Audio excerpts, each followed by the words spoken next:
감사합니다. 앉아주십시오. 5월은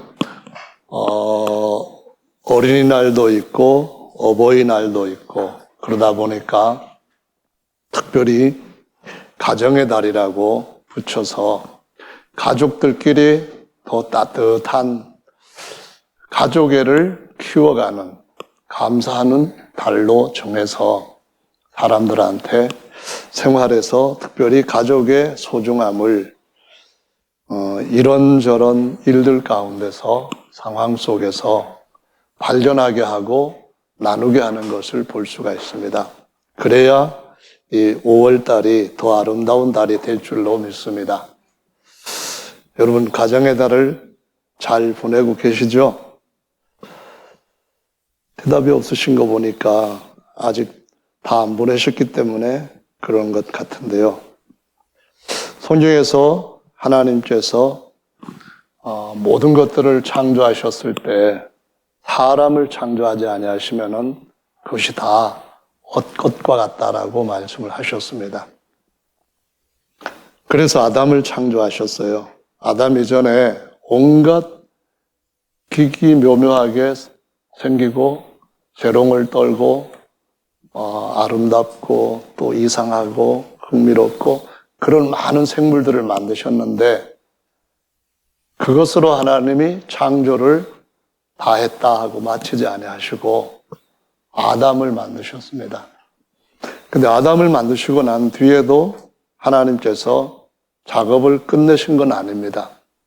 먼저 아담한테 하나님 만드신 여러 가지 생물들, 식물들, 동물들 이런 것들에게 이름을 붙이고 다스리는 작업들을 시작하게 하셨지만 아담이 혼자 하는 걸 보시고 하나님 보시기에 선하지 아니했다라고 합니다. 더 선한 것이 있는데 덜 선했다는 말입니다. 이것은 선하다고 하는 말이 착하다 그런 의미가 아니라 본래 좋다라는 의미입니다. 더 좋은 것보다는 덜 좋기 때문에 더 좋은 것을 하나님이 하시게 되는데 그것은 바로 또 다른 흙을 취하여서 여자를 만드신 것이 아니고 그 아담의 갈비를 뽑아서 그리고 그 갈비를 가지고 아담보다 더 뛰어난 갈비 중에 갈비를 만드셨습니다. 왕갈비죠. 성경에서 보시면은 아담이 깊이 잠들게 되었을 때 하나님께서 바로 그때부터 아담의 갈비뼈를 뽑으셨는데 그때까지는 제가 볼 때는 수술하는 통증 같은 것은 없었을 것으로 보여요. 죄를 짓기 전의 삶과 죄를 짓고 난 뒤의 삶은 엄청나게 많이 달라집니다. 아기를 낳을 때도 여성들이 죄 짓기 전에는 산고라고 하는 것을 몰랐습니다. 성경에 그렇게 묘사를 하고 있어요. 범죄하고 나서부터 산고가 왔고 생리통이 왔고 결국은 그것이 오랫동안 지금까지 모든 여성들에게 이어지고 있는데 언젠가는 없어질 것이라고 말씀하십니다. 아무런 고통도 없고 눈물도 없는 때에는 아기 낳을 때도 그냥 쑥쑥 나을 줄로 믿습니다. 안 믿어도 괜찮습니다만 아기를 낳을 때도 하나님께서 생육하고 번성하러 하셨는데 고통하면서 내가 죽을지도 모르는 두려움 속에 갇혀서 잡혀서 아기를 낳는 것은 좋은 것도 아니잖아요. 그냥 아기 낳을 때도 와 이번에는 누구를 닮은 어떻게 닮은 아들이 나올까 딸이 나올까 그렇게 하면서 아기를 쑥쑥 낳을 수 있을 건데 장차 하나님이 그런 세상을 주시기를 예수님의 이름으로 기대합니다.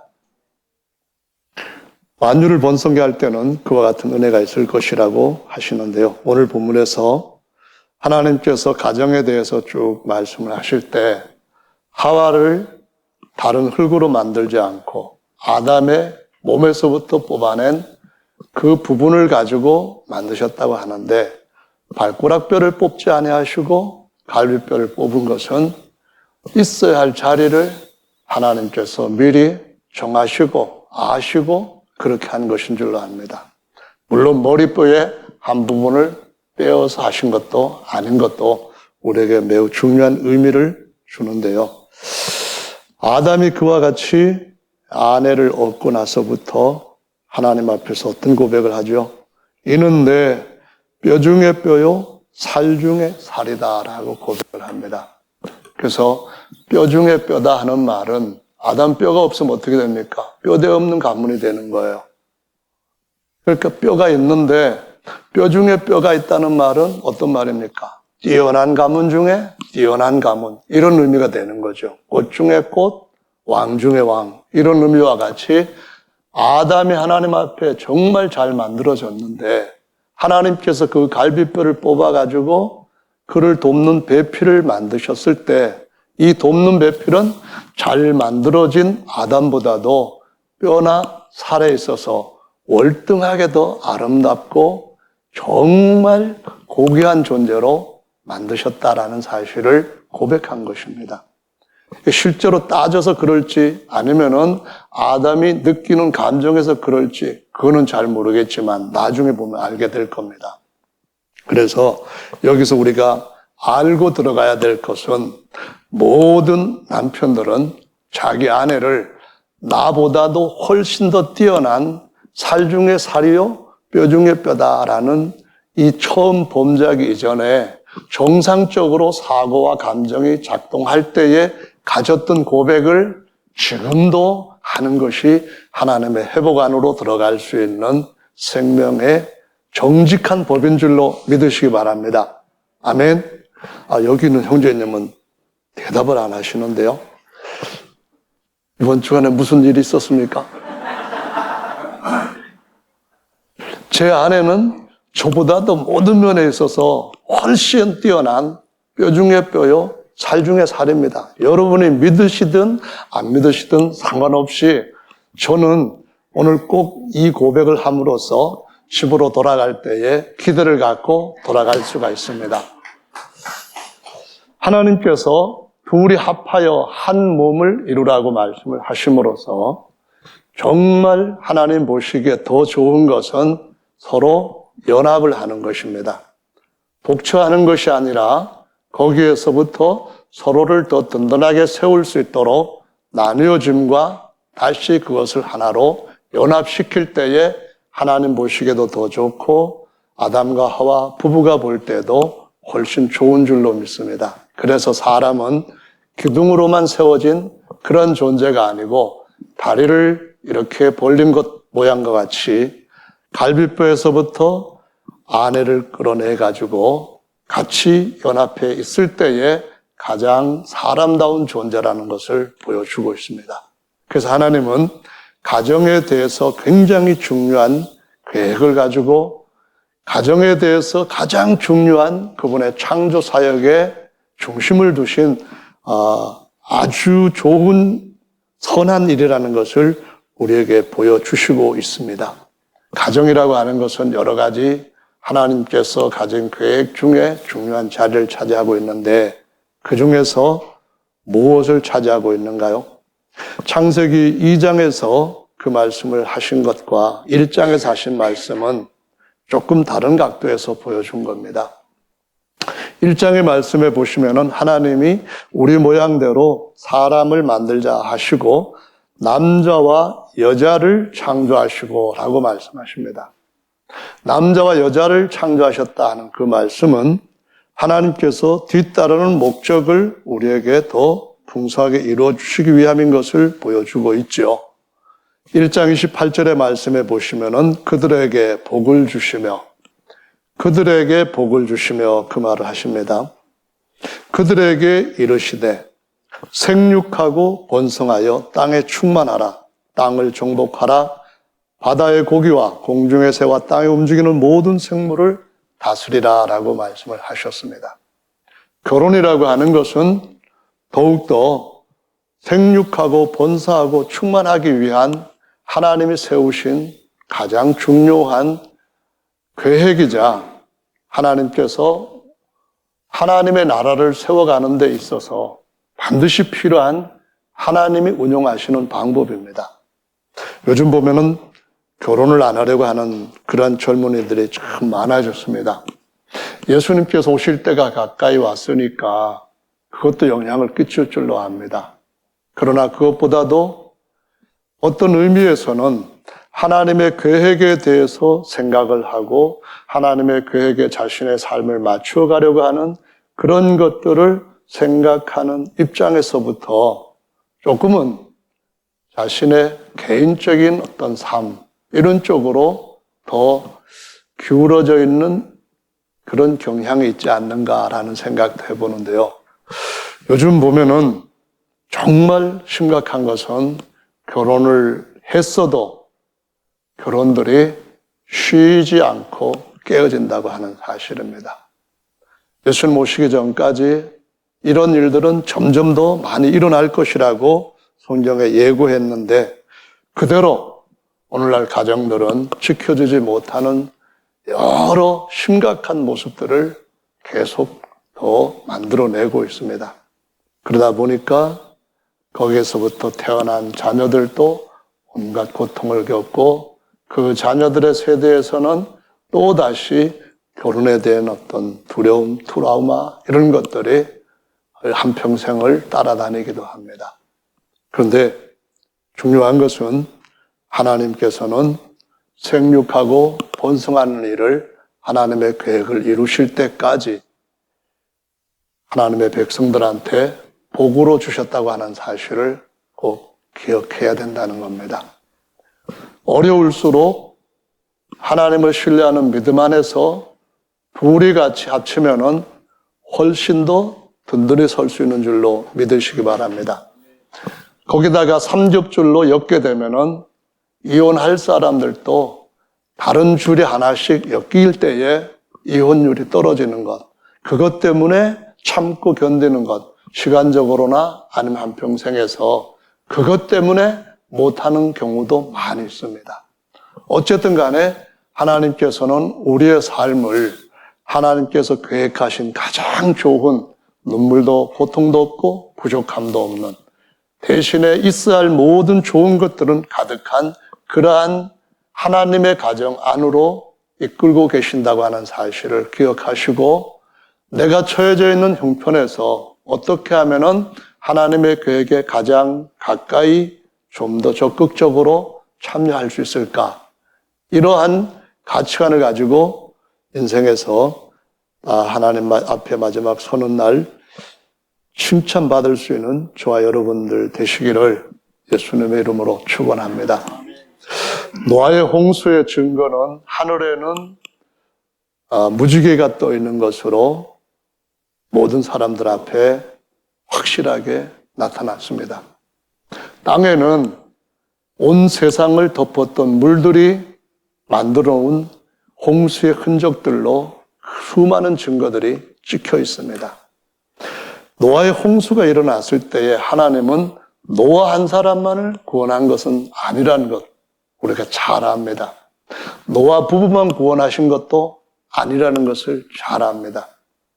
하나님께서 노아의 가정을 방주를 통하여서 구원하실 때에 처음 아담과 하와로 시작했던 것을 다시 한번 노아와 노아의 아내, 노아의 아들, 노아의 또 아들, 노아의 또 아들 세 가정을 더한 네 가정으로 시작하시면서 창세기 9장에 보면은 창세기 1장에서 아담과 하와에게 축복했던 내용을 똑같이 다시 반복하시는 것을 볼 수가 있습니다.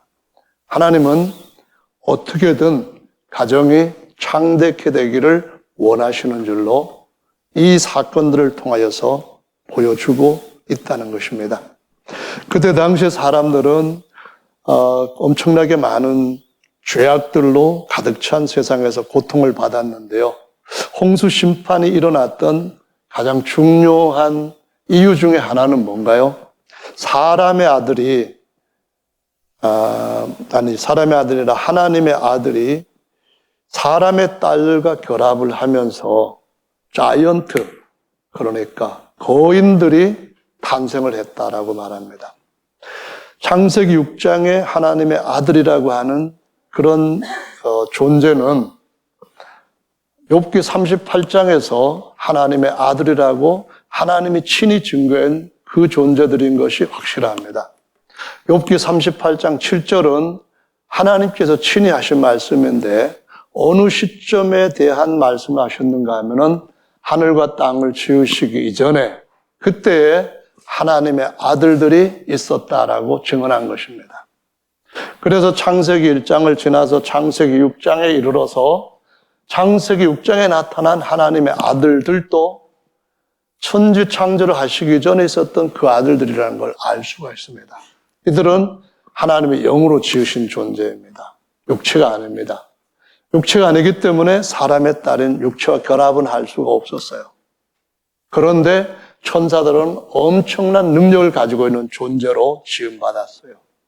하나님께서 전지하시고 전능하신 분으로서 그분이 계획하시고 고안하시고 그분의 전능함을 통하여서 지으실 수 있는 최상의 존재로 천사들을 지으셨어요. 왜냐하면 나중에 하나님이 자기의 후사가 될 아들들한테 하나님이 지으실 수 있는 존재로는 가장 완벽하게 하나님이 지으실 수 있는 최상의 존재를 지어서 후사들한테 유산으로 주시려고요. 영원히 부릴 수 있는 종으로 주시려고 지으셨기 때문에 천사들, 곧 천사들 하나님의 아들이라는 존재는 최상의 존재로 능력이 대단했습니다. 오늘날 우리 인간들이 가지고 있는 어떤 생물학적, 과학, 의학 능력과는 비교할 수 없는 것들을 가지고 있는 자들이었어요. 근데 그것들이 사람의 몸과 비슷한 몸을 갖고 이 땅의 모습을 나타내고 육체는 아니지만은 그것들이 가지고 있는 능력으로 유전자를 조작하거나 사람의 가지고 있는 씨들을 순식간에 이식을 하거나 얼마든지 가능한 이런 방법으로 인간들이 정상적으로 남자와 여자가 가정에서 생산해내는 그러한 사람들을 얻는 것에 대한 회방을 시작을 했습니다. 거대한 자이언트들이 나타나서 그들이 사람을 그 강한 힘으로 지배하면서 하나님을 믿지 못하는 쪽으로 끌고 가는 전쟁들이 끊임없이 일어났다고 말씀합니다.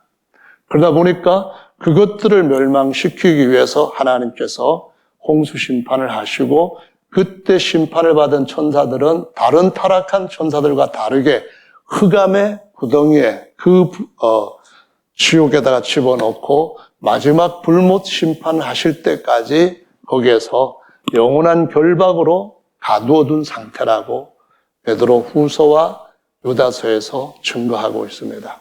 그것은 뭐예요? 하나님이 정상적으로 남자와 아내를 통하여서 남편과 아내를 통하여서 자기의 형상, 자기의 모양대로 자녀를 낳는 일을 회방한 겁니다. 오늘날 우리 인간들은 신의 영역에 거의 도전하는 시기에 왔다. 이런 얘기들을 합니다. 어떤 방법으로 하냐면은 첫째로는 유전자 지도를 이제는 독해를 하고 사용을 하는 단계에 이르렀습니다. 그러다 보니까 유전자를 디자인도 하고 다시 말하면 편집도 하고 잘라내기도 하고 갖다 붙이기도 하면서 본래 사람들이 이어받아 왔던 정상적인 그러한 유전자와 다른 조작이 일어나게 되었습니다. 여기에서 어떤 유전자 조작으로 인하는 여러 생물들이 등장하게 되었는가 하면은요, 물론 GMO와 같은 식물들도 있습니다. 같은 토마토 식물에 밑에는 감자가 달리고 위에는 토마토가 달리고 땅에서도 추수할 수 있고 위에서 가지에서도 추수할 수 있는 것뿐만 아니라 고기를 키우는데 예를 들어서 뱀장어 같은 것들을 유전자 조작을 해가지고 만들어내니까 요만한 뱀장어가 아니라 그 몸무게가 무려 40kg이나 되는 뱀장어들이 만들어지고 있습니다. 40kg면은 시멘트 한 포 무게입니다. 이거 몇 마리면은 여기 계시는 분들 오늘 시큰 점심에 잡수실 수 있을 겁니다. 소를 키우는데 유전자 조작을 하니까 소의 부위마다 엄청나게 크게 근육들이 붙는 이상한 모양의 소들이 나옵니다. 사람들이 하고 있는 짓입니다. 그래서 이제 사람에게도 이어질 단계에 왔습니다. 그것은 예를 들면은 줄기세포 같은 것들을 통하여서 어떤 목적에 의한 배양이 일어납니다. 그래서 사람들과 이렇게 바꾸기도 하고 언젠가는 복제도 일어나게 될 것이라는 겁니다. 이런 것뿐만 아니라 또 하나 위험스러운 것은 인공지능을 가지고 있는 로봇을 만들어서 사람들 자리에 계속 들어오게 만든다는 것입니다. 여러분, 우리가 살고 있는 이런 시대가 예전에 홍수시대의 과학문명이 아닌 어떤 영적 세계에서 질서를 파괴했던 혼란과 같은 것들이 인간에 의해서 일어나고 있는 시대라고 생각되지 않습니까? 여러분, 이런 것들을 보면서 마냥 참 살기 좋은 시대가 되었고 앞으로는 더 살기 좋겠고 염려 근심 없이 평안하겠다, 그렇게 기대가 되십니까? 아니면은 홍수 심판이 있었던 것처럼 또 한 번 하나님이 이제는 새로운 세상을 위하여서 심판을 하지 않으면은 안 될 때가 되었다라는 생각을 하십니까? 여러분은 지혜롭게 판단하시고 오늘날 우리가 살아가고 있는 이 시대 환경이 이 시대의 정신이 세상이 요구하는 것과 성경이 요구하는 정신에서 어떤 차이를 가지고 있는지를 비교하고 분석하고 선택할 수 있는 그러한 지혜가 있기를 예수님의 이름으로 축원합니다. 본경은 분명히 말씀하시기를 어느 때인가 되면은 인공지능을 가지고 있는 로봇이 유대인들이 장차 세우게 될 성전에 앉게 될 것이고 전 세계를 감시 통제하는 소위 말하는 빅브러더 시대가 올 것이라고 이미 2000년 전에, 아니 그 이전 2800년 전에 예고를 했습니다. 여러분, 우리가 지금 코로나 때문에 어떤 걸 걱정합니까? 안심밴드? 안심밴드는 다른 사람들이 절대적으로 그래야 된다 해가지고 70% 이상의 찬성을 하지만은 실제로 어떻게 하다 보니까 그걸 차게 된 사람한테는 안심이 안 됩니다. 탈탈 털리게 되고 구속받게 됩니다.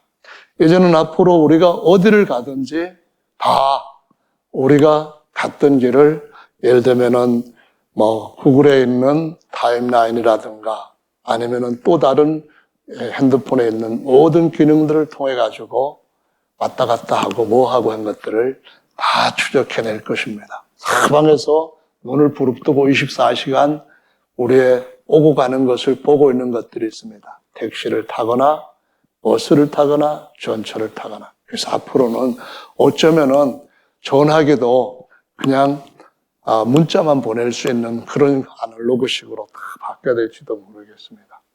꼭 그래라는 건 아닙니다. 하지만은 이 시대가 어떤 시대인가 하는 것을 조금은 지혜롭게 분별할 수 있는 성도들이 되어야 된다고 하는 사실만큼은 분명한 줄로 믿습니다. 그래서 이 시대는 하나님이 뭘 더 원하시느냐 하면은 사람들이 노아의 때처럼 최소한 서로 사랑해야 될 관계 안에 있는 사람들이 더욱더 하나님이 우리를 사랑해 주신 것처럼 사랑하는 일에 힘을 써야 될 시대가 되었다고, 더 힘써야 될 시대가 되었다고 말씀하시고 있습니다. 더 조급해졌습니다. 우리는 누르면은 빨리 문이 닫혀야 되는 시대에 삽니다. 그래서 우리 국민들이 다른 나라보다도 코로나를 빨리 극복한 것은 빨리빨리라고 하는 정신이 있어서 그렇다고도 하는데요. 그러다 보니까 빨리빨리가 좋은 점도 있지만은 앞으로 나쁜 것에 대해서도 빨리빨리 먼저 들어갈 수 있는 그러한 어떤 위험성도 함께 가지고 있다고 하는 사실을 알아야만 됩니다. 그러니까 조심해서 다 주님 오실 때에 홍수 때 심판을 했던 그때에도 가족만큼은 다 살아남았는데 우리 가족들도 정말 어떤 일에는 오래 참고 좋은 일에는 빨리빨리 하고 하는 그러한 좋은 쪽에서 좋은 것들을 더 많이 키워가는 그러한 믿음의 삶을 살게 되기를 예수님의 이름으로 축원합니다. 할렐루야. 아멘. 가정에 대한 중요성을 5월 달에서만큼은 더 신중하게 생각하면 좋겠어요. 하나님께서 아브라함을 모든 민족에게 조상이 되게 하셨다라는 말씀을 여러 곳에서 볼 수 있죠. 그것은 무엇을 의미하는가요? 모든 사람이 죄악 가운데 빠져서 더 이상 하나님을 섬기지 않겠다고 자기 인생의 목적을 따라 나름대로 자기 길을 개척하거나 이미 나쁜 길을 가고 있는 사람들의 뒤를 그 나쁜 성공의 사례를 보고 그것을 얻겠다고 서로 다름질할 때 누가 참된 하나님을 섬길 것인가라고 하나님이 정말 중요한 이슈를 던지셨습니다. 그때 아브라함이 하나님 앞에 저와 제 아내가 하나님을 섬기겠습니다 하고 나섰습니다. 하나님께서 아브라함을 부르셨을 때 성경을 아무리 찾아봐도 장가가기 전에 부르셨다고 하는 기록은 조금도 없습니다. 결혼을 했을 때에 아브라함과 사례를 부르시고 그를 통하여서 아들을 낳을 수 없는 사례에게도 아들 낳아서 가정을 더욱더 화목하고 사랑 가득하게 하고 충만하게 하시고 번성케 하라고 하셨는데 번성할 수 없는데 어떡합니까? 했을 때 내가 번성케 해주겠다 해서 사라가 아기를 낳을 수 없는 90세에 경수도 다 끊어져서 절대로 가능성 없는 그때에 창조주 하나님이 가정을 일으키신 것을 우리는 성경을 통해서 볼 수 있습니다. 그리고 그를 통하여서 이삭 그리고 두 쌍둥이 그리고 야곱에게서부터 12아들이 나오고 12아들이 뭘 일으키게 되는가 하면은 애굽에 내려갈 때는 시족을 일으키게 되고요. 400년 애굽에서 그 처절하게 핍박받고 죽임을 당했던 그런 노예 사례에서도 나올 때는 민족을 이루어서 나오게 하신 것을 볼 수 있습니다. 하나님은 반드시 생육하고 번성하라고 하는 그 명령을 아멘으로 따르는 자들한테 그와 같이 할 수 있도록 힘이 되어주시는 줄로 믿으시기를 바랍니다. 그래서 이 마지막 시대가 힘들다, 코로나 시대가 정말 두렵다, 그렇게 하시는 분들, 여러분한테 하나님이 계시니까, 여러분한테 여러분의 능력으로 붙들 수 있는 분이 계시니까 그 미쁘신 분을 붙들고 더 좋은 것들을 만들어내시기를 바랍니다. 어쩌면 우리가 굉장히 가치 있다, 중요하다, 꼭 이루어야 된다 이렇게 생각하는 것들은 몇십 년 지나고 난 뒤에 보면은 아무것도 아닌 헛된 것들을 잘못 붙들고 있는 것들도 많이 있을 수 있습니다. 그런 것들이 아니라 앞으로 몇십 년뿐 아니라 영원토록 정말 내가 붙들기를 잘했다 할 수 있는 칭찬받고 보상받을 수 있는 그것을 붙드는 저와 여러분 되시면 좋겠습니다. 할렐루야, 아멘. 그래서 마지막 심판 때를 노아의 때와 롯의 때와 같다 했는데 롯은 역시 하나님이 엄청나게 아브라함과 토론하고 경륜을 하면서 그러면 내가 거기까지 내가 양보하겠다 해가지고 이루신 일인데요. 소돔 고모라를 다 멸하려고 하실 때에 아브라함이 자기 친척 때문에 막 하나님 앞에 이렇게 하면 안 될까요? 또 이렇게 하면 안 될까 하면서 50명, 그 다음에 45명, 그 다음에 40명, 30명 뭐 해가지고 10명까지 깎고 했습니다. 어쩌면 우리가 시장 가서 잘 깎는 것이 아브라함의 후손과 가깝기 때문에 잘 깎는 것 같아요. 여러분 믿음 가지시기 바랍니다. 하나님한테도 여러분 계속해서 그와 같이 기도하시면은 하나님은 그래 네가 할 수 있는 데까지는 네가 하고 내가 할 수 있는 것은 내게 맡겨라. 그러면은 네가 할 수 없는 것은 내가 해주겠다. 이렇게 하시는 줄로 압니다. 그래서 다 멸해지는데도 불구하고 땅까지 꺼지고 하늘에서 온갖 불들이 내려와 가지고 소돔과 고모라가 멸망되고 나중에 사해바다 밑에 가라앉게 되는 그러한 끔찍한 심판 때에도 가족들은 천사 둘을 보내가지고 구출하는 일을 하십니다. 하나만 보내가지고 그냥 묶어가지고 끌어내도 되는데 하나님이 자기 벗 아브라함을 생각하셔가지고 천사 둘을 보내셨어요. 참 감사하다고 생각됩니다. 이것은 하나님이 자기를 사랑하는 백성들한테 얼마나 우대하시는가 하는 걸 보여줍니다. 성경 말씀 보면은 한 천사를 보내서 가나안 땅 다 멸하실 수 있다고 말씀하셨습니다. 그런데 롯의 가족이 몇입니까? 롯과 그의 아내 그리고 딸 둘 그런 거예요. 그러면은 이 몇 명을 끌어내야 되는 거예요? 4명을 끌어내야 되는데 천사들 둘을 보내가지고 손잡고 나오게 하셨습니다. 할렐루야. 마지막 때도 하나님은 우리를 천사들을 보내서 하늘로 모셔가게 하는 일을 하신다고 하셨습니다. 그러면은 하나님께서 우리 가족을 넉넉하게 보호하시고 하실 줄로 믿으시고 이 가정에서만큼 승리는 반드시 얻게 되시기를 예수님의 이름으로 축원합니다. 할렐루야. 아멘. 그래서 아브라함과 그 아들 이삭, 그 다음에 야곱 12아들, 그 다음에 쭉 이어져 가지고 예수님 때가 되어서는 다윗까지 그 계보에 들어가게 되죠. 그리고 예수님이 구원자로 인류를 구원하시기 위한 메시아로 오셨을 때도 적어도 다윗의 후손 중에, 그러니까 아브라함과 다윗의 후손 중에 요셉이라고 하는 사람이 총각일 때 일을 시작하신 것이 아닙니다. 결혼해가지고 둘이 동침했을 때 그때도 아닌 거예요.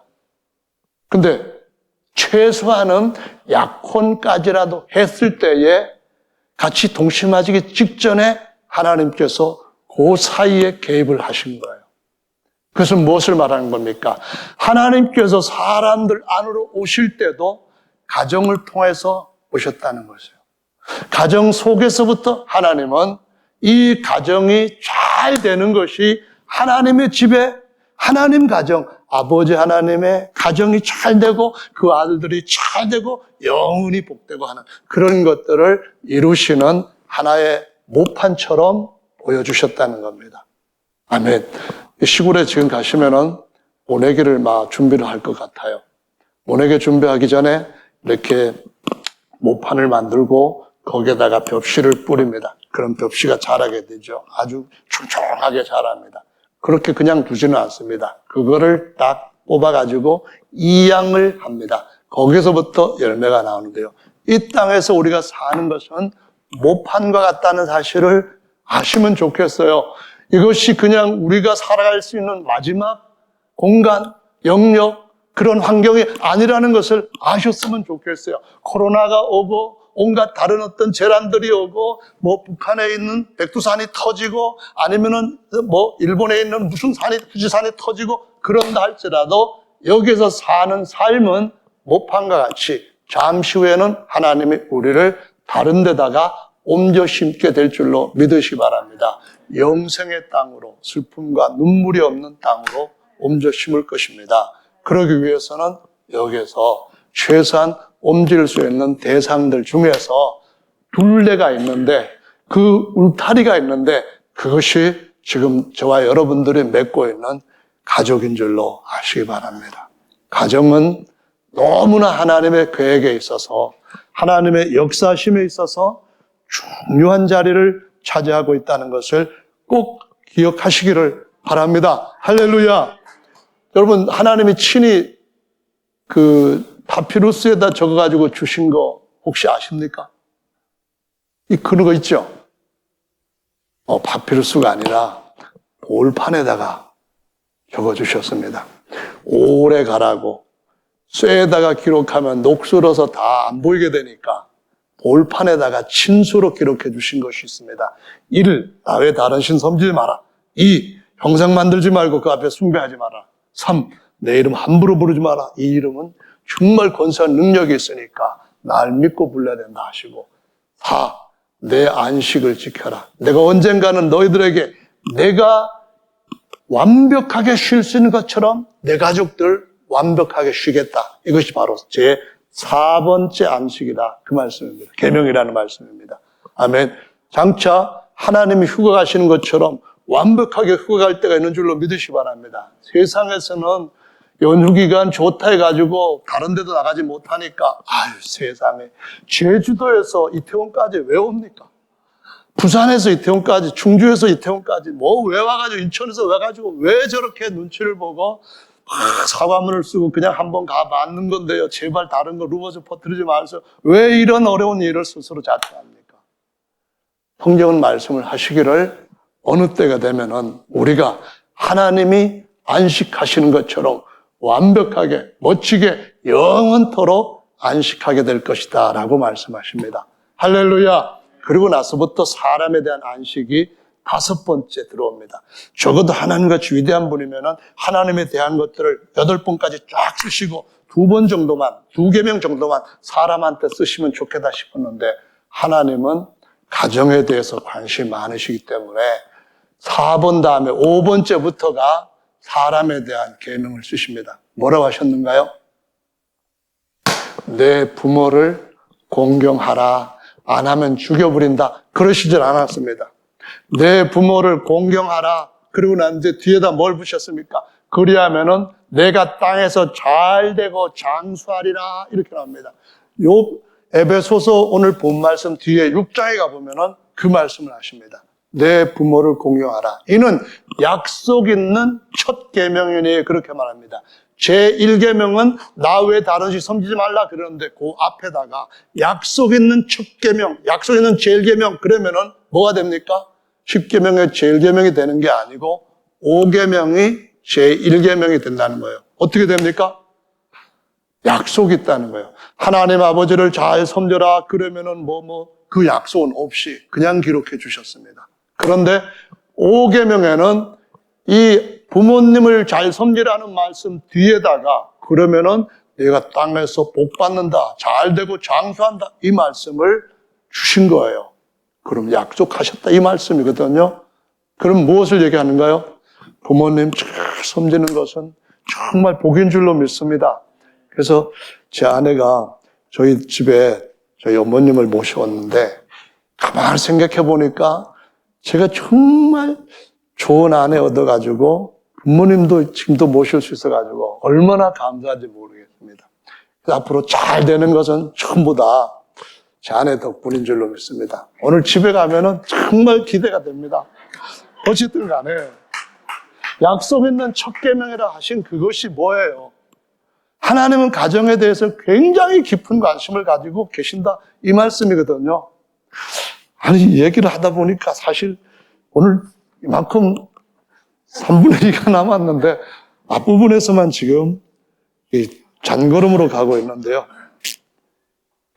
하나님께서 여러 군데에서 가족들을 또는 그 가족들이 조금 더 늘어나서 지파들이 더 늘어나서 시족 이런 것들이 잘 되고 그렇게 잘 됨으로 다른 이들에게까지 가지가 담을 넘어서 담놈의 사람들도 뭘 따먹게 하는 이방인들에게까지 안 믿는 사람에게까지 하나님이 복을 받아야 된다 하는 것을 복 받는 사람들의 모델을 보이면서 가르치시고 주신다는 것을 보여주고 계십니다. 그 중에 한 가지가 성경에 보면은 뭘 말씀하시는가 하면은 너희들 약속의 땅 들어갈 때에 각 지파마다 그 어디를 기업으로 얻을지 지도를 그려가지고 와라. 분할 지도를 가지고 와서 그래서 그렇게 조정해서 그 땅을 분배받자 한 거예요.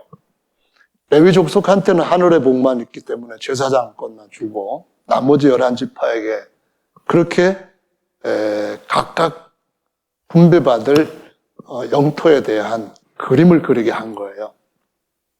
우리가 이 땅에서 하나님께서 그렇게 주신 것이 왜 중요한가 하는 걸 아는 것이 중요해요.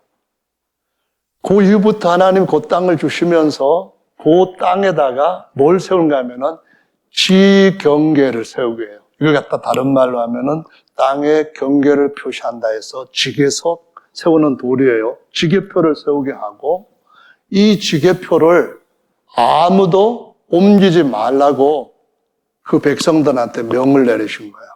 그 무슨 말이냐 하면은 하나님은 어느 가정이 하나가 커져가지고 다른 가정을 짓눌러버리고 삼켜버리고 하는 것을 허락지 않으십니다.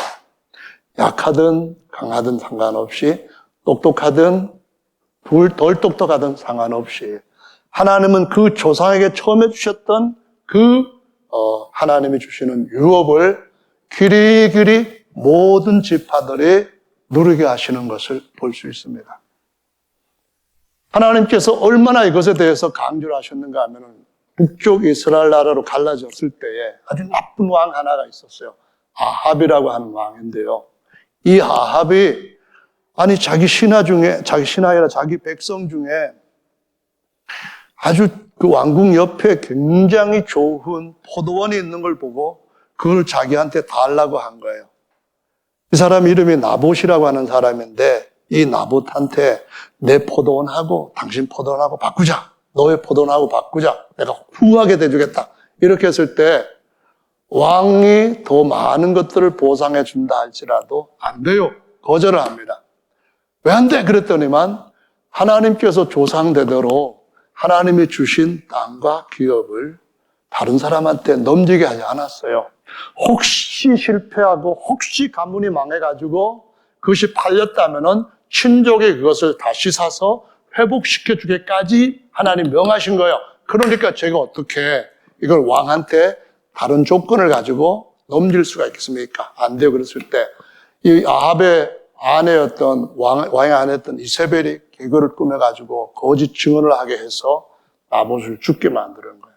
그리고 나중에 이 아합과 이세벨은 아주 비참하게 개들이 뜯어먹는 그러한 죽임을 당하는 걸 볼 수가 있습니다. 왜 나봇이 하나님의 말씀을 그렇게 붙들었죠?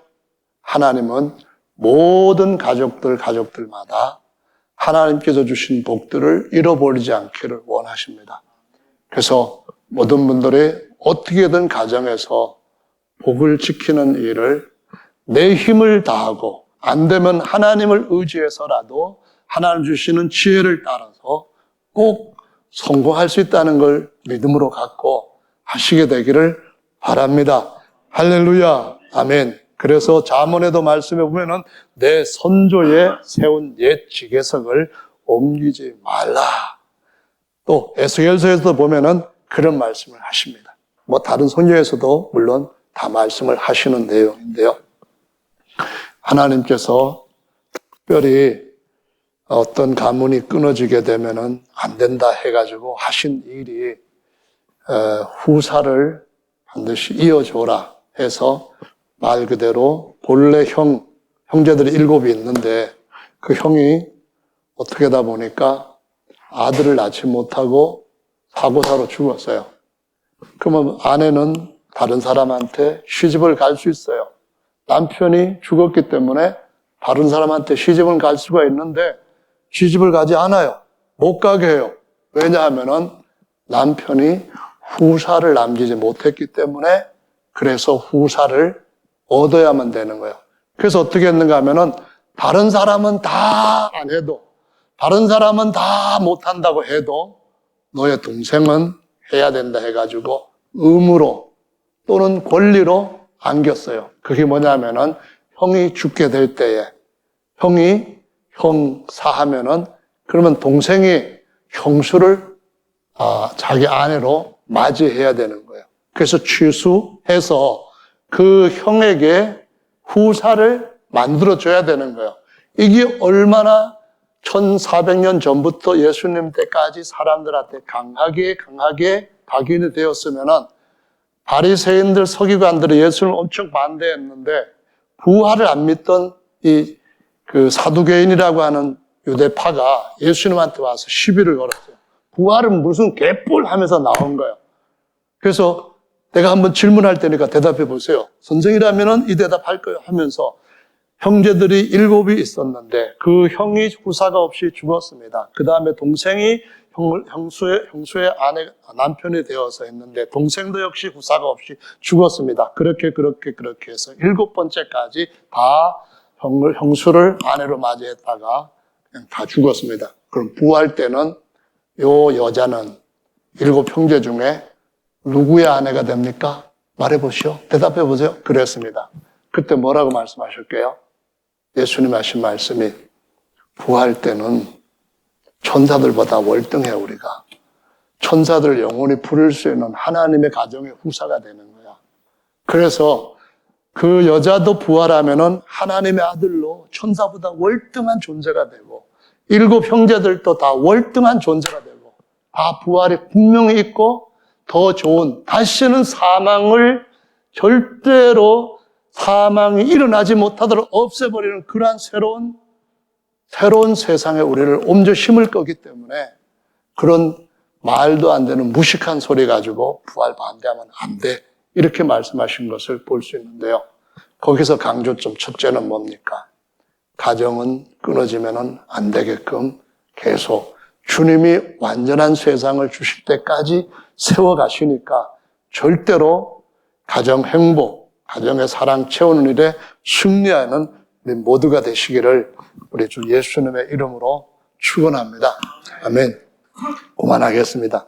많이 하는 것도 은혜가 아니라고 제 아내가 항상 코치를 하기 때문에 오늘 아침에 그런 말을 들었습니다. 여보, 아내 말을 잘 들으면은 자다가도 떡이 생겨. 정말이에요. 이제 요거 뒤에 말씀드릴 거는 그런 내용으로 말씀을 드리려고 한 건데 시간상 지금 안 드리는 거예요. 여러분, 성경에서 분명히 아내는 돕는 배필인데요.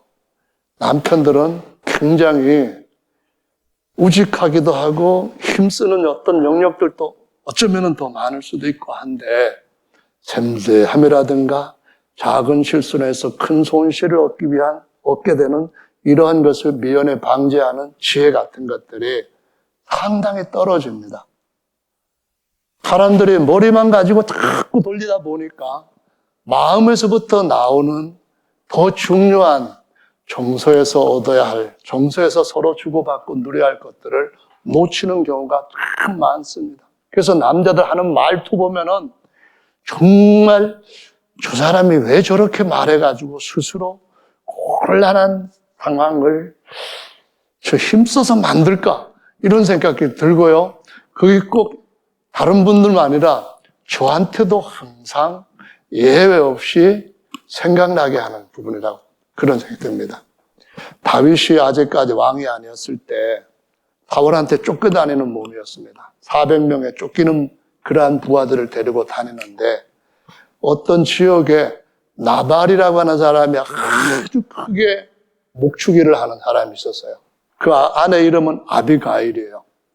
나발이라고 하는 이름의 뜻은 뭐냐면은 어리석은, 오늘 부모 말씀에 보면은 어리석은 자가 되지 말고 그랬거든요.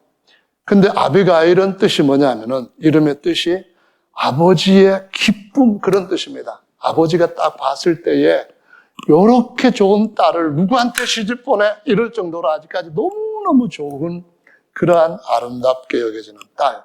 그런 이름으로 아비가일입니다. 근데 다윗이 항상 이 나발이 목축을 하는데 주변에서 자기 부하들이 지켜가지고 짐승이 오지도 못하게 하고 도둑들이 와서 훔쳐가지도 못하게 지켜줬는데 어느 날 털을 깎고 잔치를 한다고 하니까 그럼 우리 400명의 권속들 좀 뭐 먹을 거 좀 주면 안 되겠냐 사람을 보냈더니 아주 심한 욕을 다윗한테 막 퍼부어버리는 거예요. 그래가지고 다윗이 그냥 두면 안 되겠다 해가지고 그 인자한 다윗이, 그 온유한 다윗이 군사를 일으키려고 했습니다.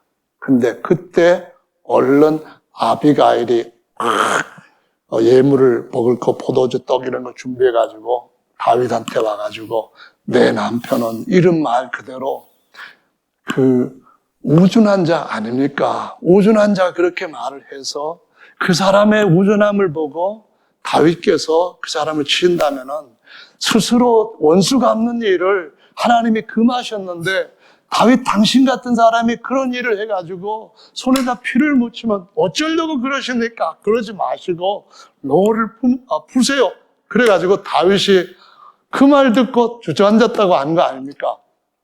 그러는데 며칠 후에 나발이 하나님 치심으로 죽어버렸어요. 그리고 일이 어떻게 됐다고요?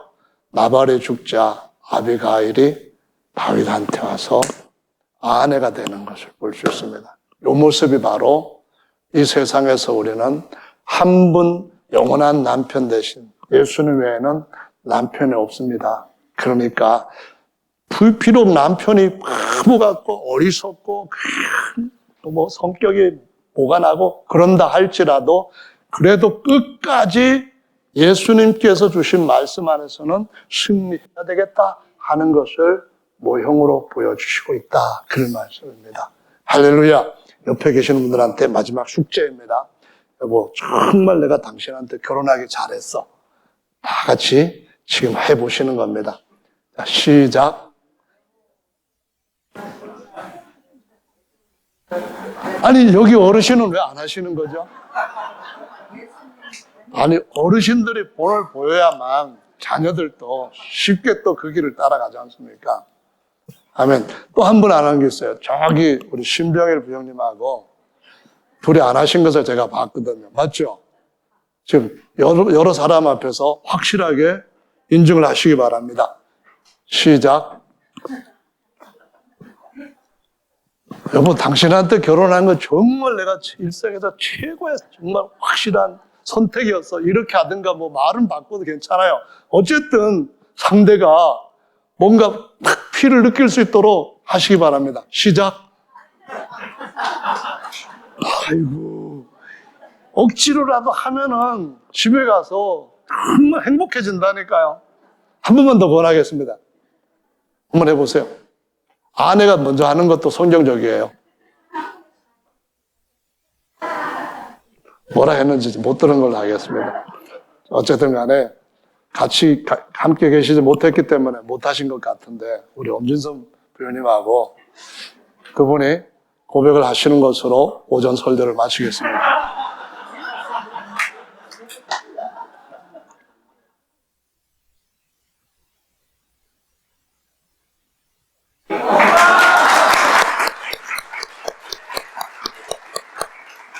다 같이 잠깐 동안 기도하겠습니다. 이번에 하나님 앞에 다 고백하시는 시간으로 가지시고